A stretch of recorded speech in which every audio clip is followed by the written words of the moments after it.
अस्सलाम वालेकुम and programme में खुशामदीद। और आज सबसे पहले हमारी आज की अहम खबर, इस्तांबुल में मुज़ाकरात, दूसरा राउंड है ये मुज़ाकरात का पाकिस्तान और अफ़गानिस्तान के दरमियान, और दूसरे राउंड का दूसरा दिन वहाँ पे मुज़ाकरात जारी हैं और इसके साथ साथ दहशतगर्दी भी जारी है। अफ़गानिस्तान के अंदर से पाकिस्तान के अंदर दहशतगर्द धकेले जा रहे हैं, उसमें अभी तक कोई कमी नहीं आई और मुसलसल पिछले कई दिनों से पाकिस्तान इन दहशतगर्दों का मुकाबला कर रहा है। और कल रात जो दहशतगर्दों की एक तश्कील थी पूरी की पूरी, वो शुमाली वज़ीरिस्तान में और कुरम में उन्होंने सरहद पार करके पाकिस्तान में दाखिल होने की कोशिश की। पाकिस्तान की फ़ौज ने जवाबी कार्रवाई की जिसमें 25 दहशतगर्द हलाक हुए हैं और 5 पाकिस्तान के फ़ौज के जवान भी शहीद हुए हैं, जिनका ताल्लुक़ पाकिस्तान के मुख्तलिफ़ इलाकों से, पूरे पाकिस्तान के। और इससे आप अंदाज़ा लगा सकते हैं कि ये दहशतगर्दी के ख़िलाफ़ जंग कितनी सीरियस है। और इसके बावजूद कि तालिबान रजीम पाकिस्तान के साथ मुज़ाकरात कर रही है, सीज़ फायर जारी रखना चाहती है, लेकिन मुज़ाकरात के पर्दे में जो टाइम ख़रीदा जा रहा है और उस दौरान अपने दहशतगर्द पाकिस्तान में धकेलने की कोशिश हो रही है ताकि ये दहशतगर्दी जारी रहे। और ये भी एक अहम बात है कि इन दहशतगर्दों को जिनको कल रात मारा गया है, इसमें 4 खुदकुश बमबार थे। और ख़ुदकुश बमबार ज़ाहिर है एक ऐसी चीज़ है जो बच्चों को गुमराह करके ख़ुदकुश बमबार बनाया जाता है। और इस्तांबुल में मुज़ाकरात कर रहे हैं और पाकिस्तान का डेलीगेशन वहाँ पे है। पाकिस्तान ने बहुत वाज़ेह तौर पे ये कह दिया है कि ये शराइत हैं, आपको ये माननी पड़ेंगी। और उसमें सबसे अहम शर्त यही है कि आपकी सरजमीन पाकिस्तान के ख़िलाफ़ दहशतगर्दी के लिए इस्तेमाल नहीं होगी, वरना पाकिस्तान खुली जंग के लिए तैयार है। और दूसरी तरफ आपको पता है कि इंडिया ने भी अपनी मशक़ें शुरू कर दी हैं। गुजरात उनका जो प्रोविंस है और राजस्थान पाकिस्तान का सिंध प्रोविंस उसके साथ है, वहाँ पे मशक़ें जारी हैं। उन्होंने अपनी एयर स्पेस बंद कर दी है, पाकिस्तान ने भी एयर स्पेस बंद कर दी है। और पाकिस्तान की फ़ौज भी पूरी तरह तैयार है कि अगर इंडिया ने कोई शरारत करने की कोशिश की, जो इंडिया कर रहा है, और साथ अफ़गानिस्तान के तालिबान को पैसा दे के, क्योंकि पैसे पे तो अब तालिबान रहनुमा खुद कह रहे हैं कि अमेरिका हमें पैसे देता है, उसने हमारे बंदे भी मार दिए तो खैर है, अब इंडिया ने भी पैसे दिए हैं तो इंडिया भी जो कुछ चाहे उनसे करवा ले। लेट्स सी के सिचुएशन किस तरफ जाती है। ये तो आज की अहम खबर थी। और हमारे आज के प्रोग्राम का तारुफ, हमारी टॉप स्टोरी होगी तालीम पहली बार सियासतदानों के एजेंडे पर। मुसलसल पाकिस्तान का मीडिया और पाकिस्तान के लोग ये कहते रहे हैं कि पाकिस्तान के सियासतदान एक दूसरे पर सिर्फ इल्ज़ामात लगाते हैं, पावर पॉलिटिक्स करते हैं, इक़्तिदार में आते हैं और अपने कबीले और जाने वालों को फ़ायदा पहुंचाते हैं, आवाम के लिए कुछ नहीं करते। लेकिन हमने एक खुशगवार तब्दीली देखी जब कुछ दिन पहले पंजाब के वज़ीर तालीम राना सिकंदर हयात ने अपने बेटे की तस्वीर ट्वीट की और उसमें उन्होंने कहा कि मेरा ये बेटा एक सरकारी स्कूल में जा रहा है जहाँ पे मेरे नायब कासिद का बेटा भी तालीम हासिल कर रहा है। इसके साथ ही उसके बाद नदीम अफजल चंद, जो सेक्रेटरी इन्फॉर्मेशन है पाकिस्तान पीपल्स पार्टी के और साबिक रुकन कौमी असम्बली भी हैं, उन्होंने उस ट्वीट को रीट्वीट किया और कहा कि आएँ, मैं भी इसी हलके में हूँ और मैं आपको दिखाऊं कि मेरे हलके में स्कूलों की क्या हालत है और तालीमी निज़ाम की क्या हालत है। आपने ये ट्वीट किया, बहुत अच्छा किया, लेकिन हालात ग्राउंड पे मुख्तलिफ हैं। और जिसके जवाब में राना सिकंदर ने यह चैलेंज कबूल किया। अब तारीख का तयन किया जाना है जो 28 और 29 अक्टूबर हो सकती है, जहाँ पे विज़िट किया जाएगा दोनों सियासी जमातों के रहनुमा, बड़ी सियासी जमातें पाकिस्तान की, पाकिस्तान पीपल्स पार्टी और पाकिस्तान मुस्लिम लीग नून, ये मुकाबला करेंगे इस बात पे कि बच्चों की तालीम के लिए कौन ज़्यादा संजीदा है, कौन सी सियासी जमात। बड़ी अच्छी बात है, आज दोनों हमारे साथ मौजूद होंगे इस प्रोग्राम में। हम उनसे बात करेंगे कि सियासी जमातें इस एजेंडे पर क्यों काम नहीं कर रही और सिर्फ इंतशार क्यों फैलाती हैं इस मुल्क में, चंद सियासी जमातें, सारी नहीं। और क्या इंतशार की सियासत बेहतर है या तरक्की की सियासत बेहतर है, इस पर बात करेंगे। और इसके बाद हमारा आज का हॉट इशू, आज़ाद कश्मीर वज़ीर-ए-आज़म की तब्दीली क्यों ज़रूरी है जबकि सिर्फ 9 महीने वापस बाकी रह गए हैं इस असम्बली की मियाद में। हमें इंजीनियर अमीर मुकाम, जो वफाकी वज़ीर बराए अमूर कश्मीर गिलगित बल्तिस्तान है, वो ज्वाइन करेंगे। उनसे पूछेंगे कि उनकी जमात क्या कर रही है जबकि पाकिस्तान पीपल्स पार्टी जो उनकी सियासी इत्तेहादी है मरकज़ में, वो हुकूमत बनाने जा रही है कश्मीर में, तो क्या उनको सपोर्ट किया जाएगा या नहीं किया जाएगा। और हमारा आज का एडिटोरियल होगा पंजाब स्मॉग के निर्गे में, इसके बावजूद कि बहुत काम किया गया पिछले साल में और हुकूमत ने दावा किया कि इस साल स्मॉग कम होगी, लेकिन लग ये रहा है कि इस साल भी स्मॉग कम नहीं है। इसके बावजूद कि स्मॉग गन्स आई हैं और बहुत सारे इक़दाम किए गए हैं भट्टों के, और इंडस्ट्रियल इमिशन जो है, धुआं है, उसको साफ़ करके हवा में फेंकने के, लेकिन इसके बावजूद भी लगता है स्मॉग कम नहीं हुई। वजूहात क्या हैं, इस पर हम आपको अपने एडिटोरियल में बताएंगे। तो हमारी आज की टॉप स्टोरी, हमें ज्वाइन किया है नदीम अफजल चंद साहब, बहुत शुक्रिया जनाब, सेक्रेटरी इन्फॉर्मेशन पाकिस्तान पीपल्स पार्टी। और और हमें कुछ ही देर में राना सिकंदर याद साहब ज्वाइन करेंगे, जो अपने हलके में हैं, एक फ़ुटबॉल मैच में मेहमान खुसूसी हैं और वहाँ वो तकरीर फरमा रहे हैं। उस तकरीर के बाद हमारे साथ मौजूद होंगे नदीम अफजल चांद साहब। आपने एक ट्वीट के जवाब में ट्वीट किया, मुझे अच्छा लगा और मैंने उसका जिक्र भी किया कि शुक्र है हमारी सियासी जमातों ने भी अब असल इश्यूज़ जो हैं अवाम के उन पर तवज्जो की है। तो ये बताइएगा कि आपके उन्होंने जो दावा किया है, आपके ख्याल में वो दावा इतना ठीक नहीं है? देखिए जी अफसार भाई, मेरे ख्याल में एजुकेशन हमारी प्रायोरिटी नंबर 1 होना चाहिए। और बड़ी अच्छी बात है, आप बसेस भी चलाएं, आप दूसरे काम भी करें, लेकिन नंबर 1 एजुकेशन, नंबर 2 हेल्थ और लॉ एंड ऑर्डर पे भी यकीनन ये जो अब असले पे भी कल 2 दिन पहले प्रेस कॉन्फ्रेंस की आईजी ने, पंजाब हुकूमत का बड़ा अच्छा इकदाम है। अगर ये इम्प्लीमेंट हो जाता है असले से पाक पंजाब कम अज़ कम, तो ये बहुत अच्छी बात है। लेकिन जहाँ तक स्कूलों का तल्लक है, देखिए मैं बड़े दिनों से ना देख रहा था हमारी क्योंकि एक अच्छी खासी सोशल मीडिया पे एक लड़ाई हुई नून लीग के साथ और बड़ी हमारी उन्होंने ट्रोलिंग भी की मुख्तलिफ वालों से। तो मैं जब भी किसी गांव में फातिहा के लिए, शादी के लिए जाता हूँ ना, मैं कोशिश करता हूँ कि मैं वहाँ लोगों से वहाँ के स्कूल का ज़रूर पूछता हूँ। ये मेरी एक आदत है। लोग, मेरे अवाम को पता है कि आपके स्कूल की क्या हालत है, कितने बच्चे हैं, बेसिक फैसिलिटीज़ कितनी हैं, इवन वाशरूम्स कितने चल रहे हैं, सफाई वाले कितने हैं, टीचर्स कितनी हैं, स्टूडेंट कितने हैं। ये बड़ा सादा सा सवाल होता है। जब हम अपने हल्के में लोगों से पूछते हैं ना, तो लोग भी फिर जो बैठे होते हैं ना शादी पे, फातिहा पे, वो एक एजुकेशन का टॉपिक डिस्कस होना शुरू हो जाता है। यकीन करें वो मेरे जहन में, मुझे एक फिंगर टिप्स पे याद था कि किस गांव में क्या स्कूल की हालत है, किस जगह पे। तो मैं मिनिस्टर साहब के रोज़ ट्वीट देखता था, कभी व्याड़ी में एक मॉडल स्कूल, कभी किसी जगह पे। तो मुझे बड़ा तजस्सुस भी हुआ और बड़ा कम्प्लेक्स भी हुआ कि यार हमारे इलाका पीछे रह गया। चीफ इलेक्शन कमिश्नर हमारे इलाके का, फेडरल मिनिस्टर इन सेहत हमारे इलाके का, सूबाई लॉ मिनिस्टर हमारे इलाके का, सैकड़ों सेक्रेटरीज, इवन चेयरमैन FBI हमारे इलाकों के, सेक्रेटरी फाइनेंस हमारे इलाकों के। मैंने कहा यार इलाका तो हुकूमत कर रहा है। मैंने कहा ये तो मेन प्रिविलेज क्लास इलाका है हमारा। ज़िला मंडी बाउद्दीन हल्का है या सरगोदा में, जहाँ से मैं इलेक्शन, एक तरफ से मेरा भाई लड़ता है, एक तरफ से मैं लड़ता हूँ। तो सच्ची बात है, मुझे बड़ा दुख लगा। मैंने फिर स्कूलों का विजिट शुरू करवाया। मैंने कहा होना चाहिए, अगर इन हालात में पंजाब में अच्छे स्कूल बन रहे हैं तो हमें भी कोशिश करनी चाहिए। तो मैंने मिनिस्टर साहब की फैमिली से मेरा बड़ा अच्छा तल्लक है। उनके चचा मेरे साथ मिनिस्टर रहे, राना इसाक साहब, उनके वालिद साहब के साथ, उनकी फैमिली के साथ हमारा पुराना, मेरे वालिद साहब के साथ उनका, राना फूल मोहम्मद साहब MP रहे। तो मैंने उनको कहा, मैंने कहा अब ज़रा नज़र करम इधर भी हो जाए। अब मिनिस्टर से क्या हमने जवाब लेना था 15 महीने का, उनको तो 10 महीने या 15 महीने, लेकिन उनको जो ग्राउंड की इनपुट है ना वो नहीं थी। वो देखिए दरख्त लगाना क्या काम है स्कूल में, या एक टूटी ठीक करवाना। इनपुट किनको नहीं थी? मिनिस्टर साहब को। अच्छा, वो कैसे?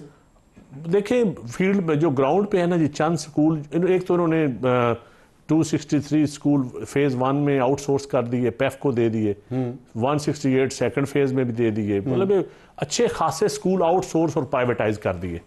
ये एक मैं समझता हूँ कि हमारी पॉलिसी की नाअहली है। अब जो उन्होंने आउटसोर्स किए ना, उसके ऊपर मॉनिटरिंग का सिस्टम भी ठीक नहीं है। अच्छा। एक तो 1200 रुपया के 1500 रुपया, वो मिनिस्टर साहब एग्जैक्ट फिगर बताएंगे, पर स्टूडेंट का देते हैं ये महीना। अब वैसे जो स्कूलों में टीचर्स हैं ना, अब पंजाब में मेरिट की वजह से पिछले कई सालों से पंजाब में टीचर मेरिट पे भर्ती होते हैं। ये एक हकीकत है। खा वो बुज़दार का दौर है, खा वो चौधरी परवेज लाई का दौर है, खा शहबाज शरीफ साहब का दौर था, खा अब है। ये बड़ी अच्छी बात, टीचर मेरिट पे भर्ती होती है। ये मैं मानता हूँ, एक डिग्री अच्छे, एक मेरिट बनाया जाता है, उस पर कोई सिफारशी टीचर भर्ती नहीं हो सकता पंजाब में। ये हकीकत है। लेकिन आप वो टीचर को तनख्वाह देते हैं 50-60 हज़ार। जो सरकारी स्कूलों में ना, वो जो MSc minimum BSc MSc student टीचरों की तालीम होती थी, ज्यादातर 80% MSc MSc।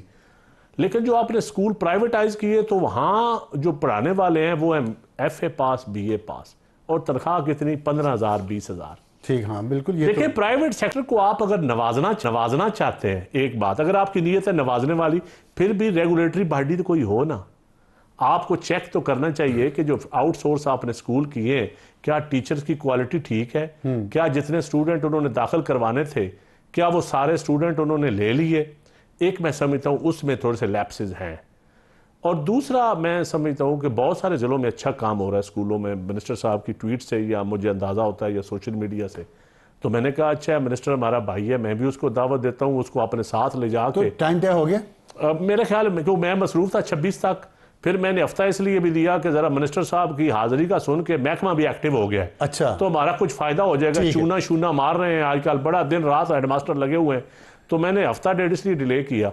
और अब आज मेरे ख्याल आपके प्रोग्राम में अभी पहली दफ़ा मुलाकात होगी जी, आ रहे हैं वो आगे। राणा साहब, मैं उनको कहूँगा कि अगले 2 दिनों में जब भी वो हुक्म करेंगे तो मैं उनको साथ ले जाके सारे स्कूल विजिट करवाऊंगा। और उनके आने से यकीन मानिए सिर्फ अपने किसी को नीचा दिखाना मकसद नहीं है मेरा, मैं लाइव कह रहा हूँ। लेकिन मुझे पता है कि मिनिस्टर साहब आएंगे तो एक तो उनको ग्राउंड रियलिटी का पता चलेगा, एक उनको पता चलेगा कि ये महकमा एजुकेशन के नीचे हो क्या रहा है, दूसरा हमारे स्कूलों की हालत मजीद बेहतर हो जाएगी। ठीक है राणा साहब, वेलकम टू द शो। और आप मसरूफ थे एक फुटबॉल मैच में, उम्मीद है कि आपकी टीम जीत गई होगी या दोनों टीमें आपकी होंगी। ये बात हम कर रहे हैं कि सियासतदानों ने बड़ा अच्छा, पहली दफ़ा ऐसा कि सियासतदानों के एजेंडे पर तालीम आई है और पब्लिक डिबेट इस पे शुरू हुई है। स्कूलों की हालत क्या है, बच्चों की हालत क्या है, टीचर्स की कैपेबिलिटीज़ क्या हैं, उनकी सैलरीज क्या हैं। तो ये बताइएगा, जो आपका एक अफजल चंद साहब ने आपको इनवाइट किया अपने हलके में, उन्होंने कहा कि आपके हलके में तो स्कूल ठीक हो गया और मेरे हलके में आए, यहाँ पे आप आगे देखें स्कूलों की हालत क्या है। तो 2 सवाल हैं, एक तो ये कि आप कब जा रहे हैं इनके हलके में, और दूसरा सवाल ये है कि ये स्कूल जिसकी आपने तस्वीर ट्वीट की अपने बेटे की, बहुत अच्छा काम किया बाय द वे आपने कि आपका बेटा पब्लिक स्कूल में जा रहा है। तो मैं समझता हूँ कि ये पाकिस्तान के लिए, पूरे के लिए बड़े फ़ख्र की बात है अगर पॉलिसी मेकर्स के अपने बच्चे उन्हीं पब्लिक स्कूलों में जा रहे हैं। तो ये क्या एक स्कूल है या और भी ऐसे स्कूल हैं और तमाम तालीमी निज़ाम बेहतर होगा, या सिर्फ एक मॉडल स्कूल है ये? इन दोनों का जवाब। सर भाई, सबसे पहले तो आई अपोलोजाइज, यहाँ पे सिग्नल्स काफी वीक हैं, बट मैंने वीडियोस बनाई हैं from where I was. Coming to the point जी, मैं सबसे पहले तो चंद साहब मेरे बड़े भाई हैं, he is a very season politician, he senior to me, और मैंने आदतन इस जिंदगी में हमेशा as a student of politics senior से सीखा है। मैं 2-3 गुजारिशात सिर्फ करना चाहता हूँ ताकि इनकी भी क्लैरिटी आ जाए। देखिए, number 1 of the reforms that we did, आपको पता है सारी जिंदगी वजीर, सीओ, डीओ, डेप्यूटी, जो 600 इम्प्लीमेंटिंग आर्म्स हैं, वो सारी वजीरों की मर्जी से लगते थे। मैं आया और मैडम चीफ मिनिस्टर ने मुझे एम्पावर किया और हमने तमाम ऑफिसर्स को मौका दिया, लम से हमने अपना टेस्ट डिजाइन किया। अली चीमा साहब, I am very grateful to him, और फिर BNU एंड मोहित यूसुफ साहब, उन्होंने चेक किया। इनकी भी जो सीओ लगी हुई है वो ऑन मेरिट लगी हुई है, ना मेरे कहने पे ना किसी और के। और उन्होंने जो आके रिफॉर्म्स किए, 3-4 बेसिक चीजें मैं बताता हूँ। चंद साहब ने बिल्कुल ठीक कहा कि आपको स्कूल्स में इस टाइम तनख्वाह हमारी 20,000 के आसपास है। अच्छा, अब हमने स्कूल्स आउटसोर्स किए कौन से? तो ये 2017 में स्कूल्स आउटसोर्स करने की कोशिश हुई towards the end of the government, और स्कूल्स दिए गए NGOs को, और पर चाइल्ड सब्सिडी दी गई 500 रुपए।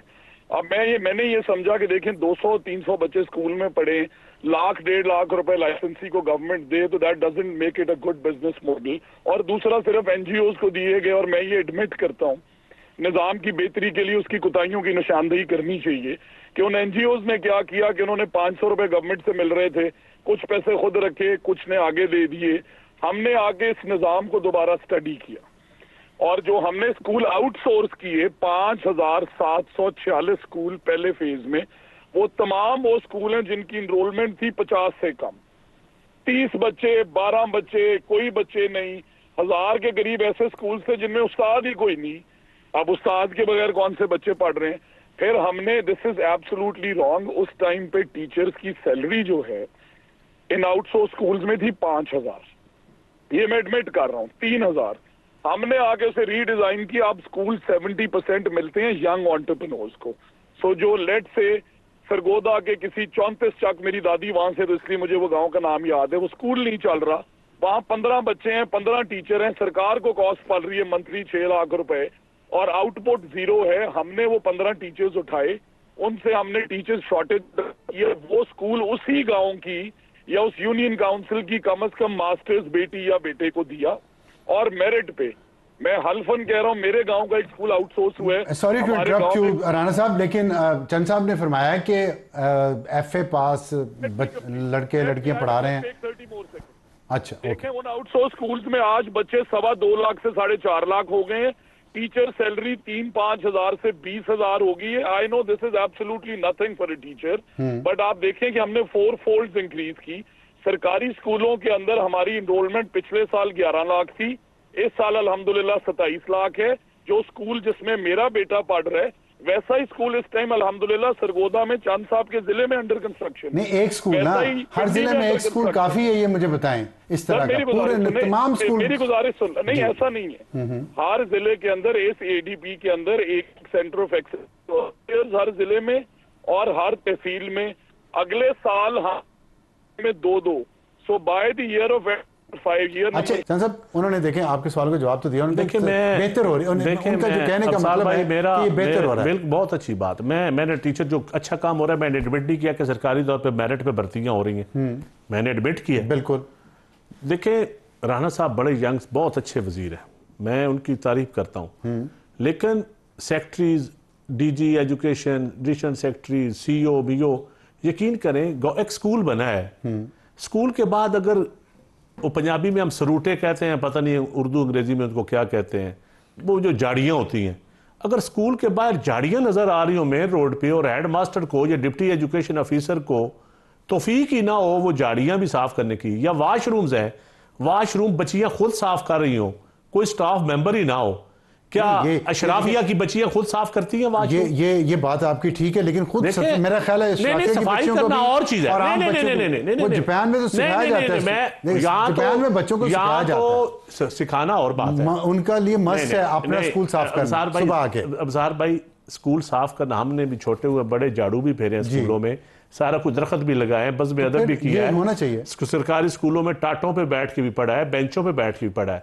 मैं टाटों वाले स्कूलों से आया हूं, लेकिन आगे बढ़ना चाहिए ना। ये देखिए, अब अगर नैब का सब तनख्वाह भी ले रहा हो, खाक रूप तनख्वाह भी ले रहा हो स्कूल से, फिर बच्चों का क्या काम है सफाई करना? फिर दूसरा है कि आज जदीद दौर में मैं समझता हूं पंजाब हुकूमत का जो फॉल्ट है, प्रायोरिटी नंबर 1 एजुकेशन इनकी नहीं है। बजटिंग के हिसाब से, एडमिनिस्ट्रेटिव पॉइंट ऑफ व्यू से मैं राणा साहब की रिफॉर्म से इत्तफाक करता हूं। मैं चाहता हूं राणा साहब का जो डिपार्टमेंट है ये पंजाब हुकूमत की प्रायोरिटी नंबर 1 होना चाहिए। ठीक है, मैं एक फैक्ट करेक्ट कर दूं। अब सार भाई, पिछले साल स्कूल एजुकेशन डिपार्टमेंट की डेवलपमेंट फंडिंग थी 36 अरब। 2018 से लेके 2022 तक, बिकॉज चंद साहब मेरे बड़े भाई हैं, बट इन्होंने जिंदगी में एक पॉलिटिकल गलती की, इमरान खान की पार्टी में वजीर रहने की। मैं बताता हूं कि 2018 का बजट इनका डेवलपमेंट का 24 अरब, 19 का 26 अरब, 20 का, और ये वापस लाए हैं नून लीग, यहाँ 40 अरब पे छोड़ के गई थी। पार्क एफ 2024-23-24 का बजट इनका डेवलपमेंट का है 32 अरब। हमें मैडम सीएम ने दिए 110 अरब। तो पहले तो मैं ये फैक्ट करेक्ट कर दूं कि इन्वेस्टमेंट इन एजुकेशन और द फंड। दूसरा, हायर एजुकेशन डिपार्टमेंट का पिछले साल तक का टोटल बजट है पूरे महकमे का 17 अरब, इस साल का 40 अरब। इसी तरह राणा साहब सवाल कर सकता हूं मैं अपने भाई से? मुझे सिर्फ 2 मिनट चाहिए मेरी अंडरस्टैंड। देखिए, मैं और आप मिलके 77 साल के मसले हल कर रहे हैं, हमारी डायरेक्शन ठीक है, इंटेंशन ठीक है। क्लरिकल स्टाफ जो 15-15 साल से बैठा हुआ था, मैंने आके शफल किया। 26,000 सरप्लस टीचर्स। इस मुल्क में क्या निजाम था जी, जाए टीचर शॉर्टेज 1,50,000 भर्ती कर लो, मैंने नहीं किए। हमने डेटा देखा और ये 27,000 टीचर सरप्लस थे। मतलब एक स्कूल में टीचर चाहिए 10, बैठे हैं 18। हमने उन्हें रैशनलाइज किया अल्हम्दुलिल्लाह, और उन 27,000 टीचर्स का एनुअल वेतन बनता था 27 अरब रुपए। 50 लाख में कमरे बनाते थे बुलदार साहब, और चंद साहब मेरे बड़े भाई हैं। मैं 13 लाख रुपए में वो कमरे बना रहा हूँ और 1500 बना चुका हूँ। तो इन्होंने ये रिफॉर्म क्यों नहीं किया? 210 अरब रुपए का एस्टिमेट था डिपार्टमेंट का, जो हम 42 बिलियन मिशन फैसिलिटी कर रहे हैं। 32 यूनिवर्सिटी हैं पंजाब में, उनमें से 17 के वाइस चांसलर एक्टिंग से आ चुके थे, आज अल्हम्दुलिल्लाह 30 के लग चुके हैं। 750 कॉलेजेस थे, उनमें से 550 के प्रिंसिपल भी नहीं थे। टेस्ट लेके मेरिट पे लगाए हैं, सिफारिश से अपने नहीं लगाए। इनरोलमेंट हमारी स्कूल एजुकेशन की आपको बता चुका हूँ। अर्ली चाइल्डहुड एजुकेशन आपने सवाल किया, सर देखें इसके बहुत, मैं समझता हूँ दफसार भाई, आई हैव नो वर्ड जो आपने और पाकिस्तानियों ने मेरे लिए किया सोशल मीडिया पे। I am grateful, but intention क्या थी कि हमने 10,000 अर्ली चाइल्डहुड एजुकेशन के कमरे बनाए हैं सरकारी स्कूलों में। अर्ली चाइल्डहुड एजुकेशन की पॉलिसी बनाई, पहले थी कच्ची और पहली, तो आप अगर प्री स्कूल में बच्चे एनरोल नहीं कर रहे तो नेचुरली प्राइवेट स्कूल में चले जाएंगे। इसी तरह 11 लाख बच्चों को हर रोज न्यूट्रिशन दे रहे हैं और अच्छा, न्यूट्रिशन से खाली राणा साहब मैंने सवाल पूछा था 1 लाख बच्चे एनरोल हुए कि सेंटर ऑफ एक्सलेंस जो है स्कूल हर जिला में एक, उसको किस तरह चूज करते हैं आप, क्या क्राइटेरिया? अर्ली चाइल्डहुड एजुकेशन के रूम्स को जी नहीं, स्कूल को, सेंटर ऑफ एक्सलेंस जो एडीबी का भी आपने कहा हर जिले में बनाना है, जिसमें आपका बच्चा जा रहा है। अच्छा, अब सार भाई बहुत अच्छा सवाल किया। हम एक रुपया केपेक्स नहीं लगाते। जिस तरह जहां मेरा बेटा पढ़ रहा है, ये 1988 की बिल्डिंग बनी हुई है। पिछले साल तक सिर्फ 50 बच्चे चिल्ड्रंस लाइब्रेरी में आते थे। हम रेडी बिल्डिंग जो मुख्तलिफ हमारे पास पड़ी हुई हैं उन्हें रीडू कर रहे हैं और मार्केट बेस्ड सैलरीज पे टॉप टीचर्स को और प्रिंसिपल्स को रख रहे हैं। मैं कह रहा हूं चूज कैसे करते हैं कि ये स्कूल सेंटर ऑफ एक्सलेंस बनना है? चूज कैसे करते हैं? क्या सिर्फ MNMPA के गांव के स्कूल पहले सेंटर ऑफ एक्सलेंस बनेंगे या कोई मेरिट है इसका? सर, सेंटर ऑफ एक्सीलेंस का मेरिट सबसे बड़ा ये है कि पहले डिविजनल हेडक्वार्टर और फिर डिस्ट्रिक्ट हेडक्वार्टर, किसी MNMPA का ताल्लुक नहीं है।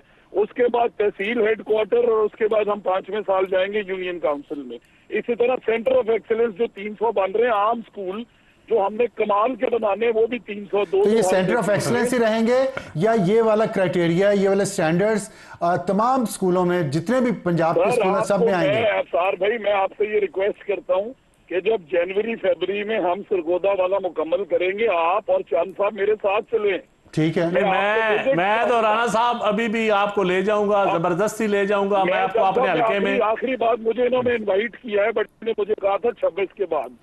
मैं 28 तारीख को भावलपुर हूँ, चेक डिस्ट्रीब्यूशन 29 को तो आप भाईजान जनवरी के पहले हफ्ते के बाद आपके पास सर जनवरी के फर्स्ट वीक में मैं आपको साथ लेके चलूंगा। नवंबर सॉरी आई अपोलोजाइज, नवंबर के फर्स्ट वीक में। ठीक है, नवंबर के फर्स्ट वीक में। मैं भी सोच रहा था कि जनवरी तो बहुत दूर है। मैं 2 दिन रहूंगा, मैं सरगोदे भी जाऊंगा, मैं खुशाब भी जाऊंगा। नहीं, मैं आपको सरगोदा और मंडी बाउलदीन, मैं 2 जिले आपको पहले फिराऊंगा और मैं 2 जिले 2 दिन आपको। और यकीन जानिए अभी आपने सिर्फ आने का ऐलान किया है तो बड़ा चूना शुरू हो गया है, बड़ा आज पॉजिटिव चेंज आनी शुरू हुई है।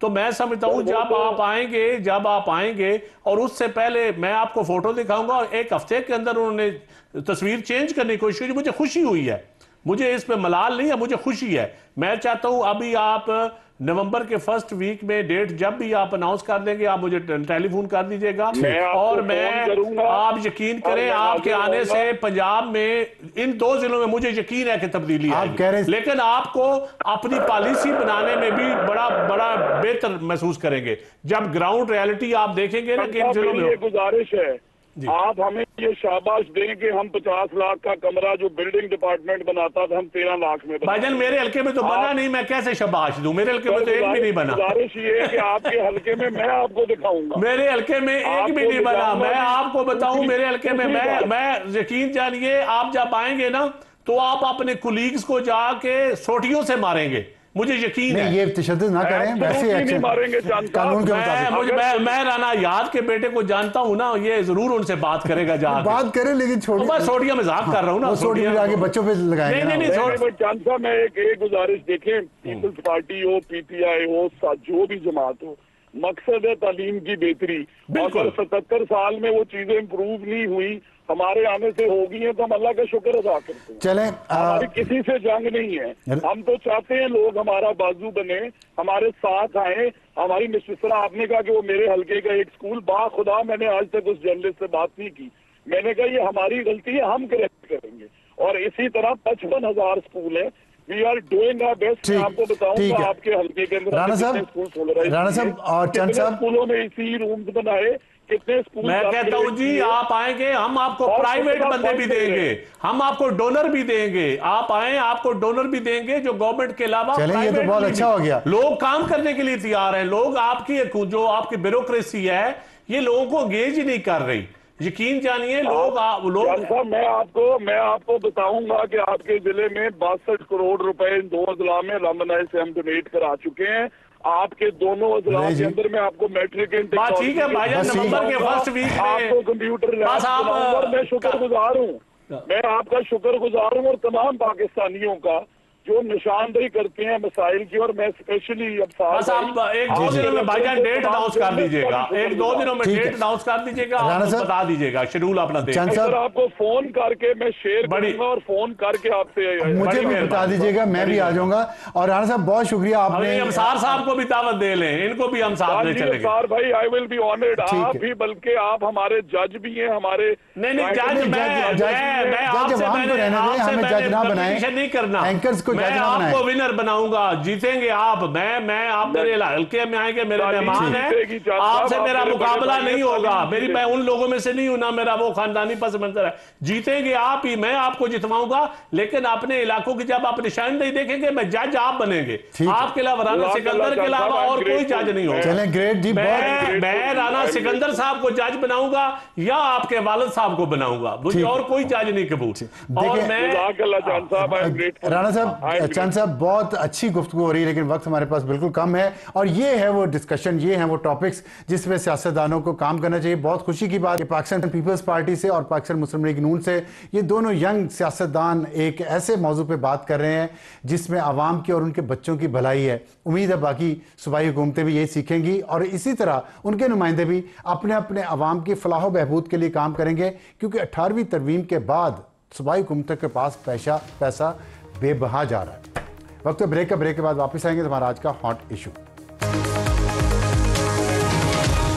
हमारा आज का हॉट इशू, आज़ाद कश्मीर में वज़ीर-ए-आज़म की तब्दीली क्यों ज़रूरी है। सिर्फ 9 माह रह गए हैं इस असम्बली को और हम देख रहे हैं कि चौथा वज़ीर-ए-आज़म लाने की कोशिश हो रही है। तो 4 साल 4 वज़ीर-ए-आज़म, उम्मीद है कि वो भी पूरा करेंगे कि नहीं करेंगे। हमें ज्वाइन किया है वफाकी वज़ीर बराए अमूर कश्मीर गिलगित बल्तिस्तान इंजीनियर अमीर मुकाम साहब ने। आपका ताल्लुक़ पाकिस्तान मुस्लिम लीग नून से है। अमीर मुकाम साहब, अस्सलाम वालेकुम। ये बताइएगा कि आप ज़ाहिर कश्मीर के वज़ीर हैं और हमने देखा है कि पाकिस्तान पीपल्स पार्टी चाह रही है अपना वज़ीर-ए-आज़म लाने का, और या नो कॉन्फिडेंस आएगी या आज़ाद कश्मीर के मौजूदा वज़ीर-ए-आज़म चौधरी अनवारुल हक को कहा जाएगा कि आप इस्तीफ़ा दें। ये क्यों ये तब्दीली आ रही है जबकि सिर्फ 9 महीने रह गए हैं इस असम्बली में। और हमने देखा कि जब आपने यही काम वफाक में किया था 2022 में, 2022 में किया था या अप्रैल 2022 में, जब इमरान खान की हुकूमत को आपने नो कॉन्फिडेंस के ज़रिए निकाला था, तो उसके बाद से चीज़ें पॉलिटिकली स्टेबलाइज नहीं रही पाकिस्तान में। अब आप कश्मीर में भी यही काम करने जा रहे हैं, तो क्या गारंटी है कि हालात आप मज़ीद ख़राब नहीं करेंगे जैसे कि पिछले महीने ख़राब हुए थे। ये अफसर भाई, आपने अगर हमारी वही मिसाल दी तो वो तो आपके सामने है, और जिस तरह उन्होंने रेजिग्नेशन दी है और जो कुछ हो, अगर ये चेंज ना था तो वो मुल्क की मफाद में नहीं था, मुल्क डिफॉल्ट की तरफ जा रहा था। अगर आपने पाकिस्तान की मिसाल दी तो ये बात नहीं है कि इमरान खान की जाने से या उस गवर्नमेंट के जाने से कोई बदतरी आई, बल्कि बेहतरी आई। वो रिकॉर्ड का हिस्सा है और तो पूरी कौम को पता है। अभी आपने स्पेसिफिकली कश्मीर का सवाल कर दिया, तो वाकई ये मौजूदा जो प्राइम मिनिस्टर साहब है अनवारुल हक साहब, अच्छा बंदा है, इसकी हानिस्टी और ईमानदारी में कोई शक नहीं है, मगर हानिस्टी और ईमानदारी के साथ साथ काम भी करना पड़ता है और डिलीवरी भी पड़ती है, और सब लोगों को अपने साथ लेकर जाना भी पड़ते है, और आवाम में भी उनको नजर आना चाहिए। इस पर मैं इतनी लंबी चौड़ी बात नहीं करना चाहता हूँ, मगर बदकिस्मती से ये सारे चीजें उसमें न होने की बराबर, न उनकी अपनी ब्यूरोक्रेसी के साथ कोई अच्छा ताल्लुक रहा, न उनके अपने कैबिनेट के साथ कोई ताल्लुक रहा, न उनके अपने एलाइज के साथ उनको आगे लेके चला, न वो आवाम में निकल गया और किससे मिल गया। तो ये मेन रीजन है कि इसी वजह से वही जो कुछ हम फेस कर रहे और देख रहे, और बड़ी सारे एक थर्ड फोर्स निकल आई और आवाम ने उनकी पजराई की। तो इसलिए ये बात में तो दूसरी राय नहीं कि वाकई वही चेंज लाना चाहिए। ठीक है अमीर मुकाम साहब, ये सारी बातें आपकी दुरुस्त हैं, लेकिन इसमें एक चीज़ बहुत अहम है, वो अनफॉर्चुनेटली मिसिंग है। वो ये है कि गवर्नेंस नहीं बेहतर हुई, चाहे पाकिस्तान पीपल्स पार्टी की हुकूमत थी, चाहे मुस्लिम लीग नून की हुकूमत थी, चाहे PTI की हुकूमत थी। उसके बाद ये निज़ाम आपने एक इंट्रोड्यूस करवाया, किसी भी हुकूमत पे कोई ये फ़ख्र नहीं कर सकते कश्मीर के अवाम के इन्होंने हमारे मसाइल हल किए हैं। हर एक पे करप्शन का इल्ज़ाम लगा तमाम सियासी जमातों की, तमाम हुकूमतों पर, और बैड गवर्नेंस रही और माली मामलात के मामले में भी शदीद लोगों के तहफ़्फ़ुज़ात रहे। तो मतलब ये क्यों नहीं बात होती गवर्नेंस की? सिर्फ ये होता है कि जी ये लोगों से नहीं मिल रहा, फलाना नहीं कर रहा। पिछले लोगों से मिलते थे तो माल तो उन्होंने भी बनाया, नाअहल तो वो भी थे। नहीं अब सर भाई मेरी बात भी सुन ले। इस तरह बात नहीं है, कोई फरिश्ते नहीं होते हैं, मगर अगर पीपल पार्टी का की गवर्नमेंट थी तो वो भी नीचे अवाम के साथ उनका एक लिंक और राबिता था। और अगर हमारी आप मुस्लिम लीग की गवर्नमेंट देखे राजा फारूक हैदर की, तो भी सबके सामने है कि अवाम के साथ उनका राबिता और वही डेवलपमेंट और जो भी चीजें थे और सबको साथ लेकर चलने की बात भी थी, और एक सियासी गवर्नमेंट भी थी। ये तो अनफॉर्चुनेटली एक, एक अजीब सी चीज बन गई है, और इसी वजह से ये जो सारी चीजें हम फेस कर रहे हैं, और आवाम के साथ तक भी जो सराप्शन नहीं था, एक थर्ड फोर्स की तरफ निकल गए और सारी पार्टियां एक ही जगह, और उसकी उन पर किसी के साथ न उनकी कोऑर्डिनेशन रही, न उनकी किसी के साथ कंसल्टेशन अच्छा रही। ठीक मैं है। तो अमीन मुकाम साहब, आपकी गुफ्तगू से ये चीज़ तकरीबन कंफर्म है कि आप वहाँ पे तब्दीली आने जा रही है आज़ाद जम्मू एंड कश्मीर में। ये बताइएगा नून लीग की पोजीशन क्या है? क्या वो पाकिस्तान पीपल्स पार्टी को सपोर्ट करेगी, या जो नून लीग आज़ाद कश्मीर ने कहा है कि हम अपोजिशन में बैठेंगे? क्या फैसला किया है पाकिस्तान मुस्लिम लीग नून ने? सर भाई ये बात उनकी पार्लिमानी पार्टी की पीपल पार्टी की तरफ से भी आपने सुना होगा, और मीडिया पर भी वही बात आ गई खुलकर कि हम अपनी गवर्नमेंट बनाने जा रहे हैं। और वैसे पीपल पार्टी वही लार्जेस्ट पार्टी भी है, लार्जेस्ट पार्टी में नंबर की एतबार से, तो उनकी तरफ से वही स्टेटमेंट भी सामने आई। और हमारी पार्टी की तरफ से भी, हमारी जो पार्लिमानी पार्टी है उनकी तरफ से भी बाज़ाबिता ये ऐलान कर दिया गया है कि हम ना इस हुकूमत के जिसमें बैठे हैं इसका हिस्सा मजीद बनना चाहते हैं, और ना किसी दूसरे गवर्नमेंट के साथ जाना चाहते हैं। हम अपोजिशन का रोल प्ले करेंगे, और क्योंकि हमारे साथ इस तरह अक्सरियत है नहीं, तो हम नहीं चाहते कि किसी और गवर्नमेंट में भी बैठ जाए। अपोजिशन में रहते हुए अवाम की मसाइल और उसकी बात करेंगे, तो ये उनका फैसला हुआ तो है। आप पीपल्स पार्टी, ये वाजे है कि आप पीपल्स पार्टी का साथ नहीं देंगे, उनका वज़ीर-ए-आज़म मुंतखब करने में उनको वोट नहीं डाले जाएंगे? नहीं मतलब तो 9 वोट हैं आपके।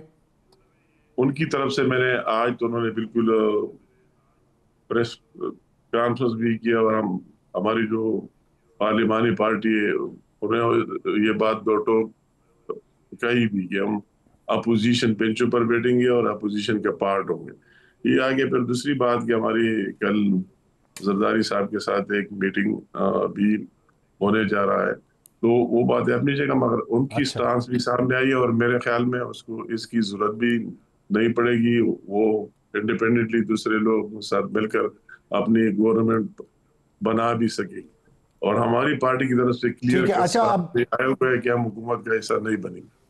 उनकी तरफ से आए हुए है, ठीक है। वही मैंने आपके सामने रख दी। असल में तो वही लोग हैं फील्ड पर, और मैं तो वही है, उनकी जो राय है तो हमें भी उसका एहतराम ठीक कर है। लेना। तो पीपल्स पार्टी के अरकान की तादाद 17 है इस वक्त, जो रिपोर्ट हो रही है उसमें 1-2 ऊपर नीचे हो सकते हैं, और 53 अरकान की असम्बली में अक्सरियत के लिए 27 वोट कम अज़ कम चाहिए। तो बाकी 10 जो हैं वो फिर जो 12 सीटें मुहाजिरीन की हैं जिनके खिलाफ कश्मीर कमेटी ने एहतजाज भी किया कि उनको ख़त्म किया जाए, वो वही इस्तेमाल होंगे या पीटीआई का कोई फॉरवर्ड ब्लॉक बनेगा? ये तो उनको पता होगा जो गवर्नमेंट बनाने जा रहा है। वही सीटें भी अभी तक इंटेक है, उसकी कोई इस तरह बात नहीं है कि महाजरीन की सीटें खत्म हुई है। वो वोट भी दे सकते हैं और मेंबर्स भी है, उनकी मराहत और इस पर बातचीत चल रही है। और एक और इशू है, और दूसरों के साथ भी उनकी बातचीत हो सकती है। हमने जो उनसे सुना है तो वो कह रहे हैं कि हमारे साथ वही मेजॉरिटी हमने हासिल कर दी है और हमारे साथ है, हम इस पोजीशन में है कि गवर्नमेंट ठीक बना सकते, बल्कि से ठीक हमारे है। साथ तो आप जरदारी साहब के साथ जो मीटिंग हो रही है मुस्लिम लीग नून की, उसमें ये बात फिर आप क्लियरली उनको बता देंगे कि आपने अपोजिशन में बैठ रहे हैं और हुकूमत साजी में ताउन नहीं कर सकते, तो इसका नुकसान कोई आपके मरकज़ में जो हुकूमत है उसको हो सकता है?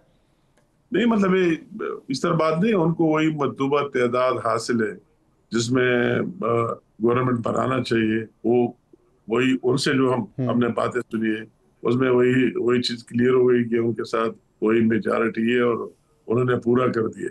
और हमारी उसकी पार्टी ने कर दिए, उनकी पार्लिमानी पार्टी है और हमारे पार्लिमानी पार्टी का भी क्लियर कट स्टांस आए हुए हैं और उनकी उनकी पार्टी का भी क्लियर कट स्टांस आए हुए हैं। तो हम दोनों को अपनी अपनी पार्टीज का रिस्पेक्ट और एहतराम कर लेना चाहिए, वही जो फील्ड में और तो पाकिस्तान की हुकूमत पे और यहाँ की सियासत पे कोई असर नहीं पड़ेगा उसका, आपका जो भी फैसला हो कश्मीर में? ऐसा इस तरह कोई बात नहीं, इस बात पर हमारी कंसेंसस है, इत्तेफाक राय से बात हुई कि गवर्नमेंट चेंज कर लेना चाहिए और चेंज करने के किस तरीके से कर लेना चाहिए वो आगे जिस तरीके से भी हो, मगर इसमें पाकिस्तान पीपल पार्टी और मुस्लिम लीग का एक ही स्टांस है कि चेंज आना चाहिए। तो अगर चेंज वो ना कर पाए आपके बगैर तो फिर आप सपोर्ट कर देंगे उनको, जब आप कंसेंसस है कि चेंज आना चाहिए?